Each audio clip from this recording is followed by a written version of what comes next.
Its first vehicle last month.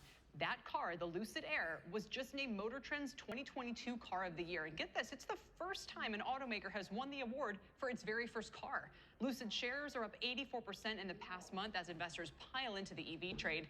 Let's bring in our own Phil LeBeau with what to watch, along with Todd Gordon, who's Inside Edge Capital founder and a CNBC contributor. He'll give us our trades today. Todd, welcome. Phil, earnings. Wait, are there going to be any?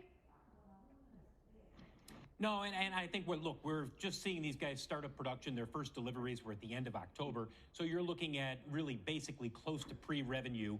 So the earnings, the numbers are not going to be what drives this stock. It's going to be the commentary from the company when they talk about what are they expecting in terms of being able to ramp up and meet the production goals that are out there. They've got reservations for about 13,000 Lucid Airs. And the first ones that are being delivered right now, Kelly, these are limited first edition Lucid Air Dream models. So we're talking the very highest of the high-end versions of the Lucid Air.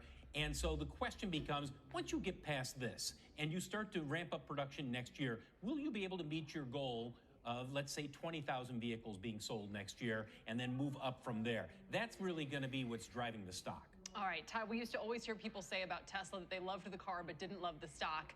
Maybe they were wrong in the long run on that. What do you think about Lucid? What's the trade? It's tough.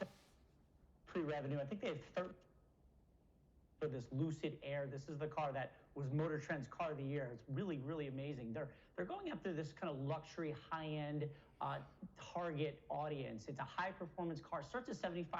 I think the one they tested in Motor Trend was $170,000. So certainly not entry level.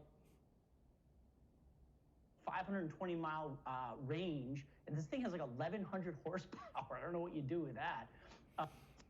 They say it's a very efficient car, though. They have about 111 to 130 miles per gallon equivalency. That's like taking, combustible engine miles per gallon and comparing it to the other models. They have a higher mile per gallon equivalent than Tesla, as well as Audi and Porsche. So it was reviewed very well.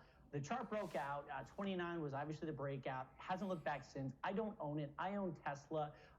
Very large valuation for a company that hasn't delivered maybe 500 cars right now. So very expensive. Forward earnings and the forward multiple is too much for me. I'm going to watch. If we get a pullback, I'll consider it, but not right now. All right. And we'll see, Phil. So it's their goal is to deliver 500 this year, 20,000 next year. Is that right?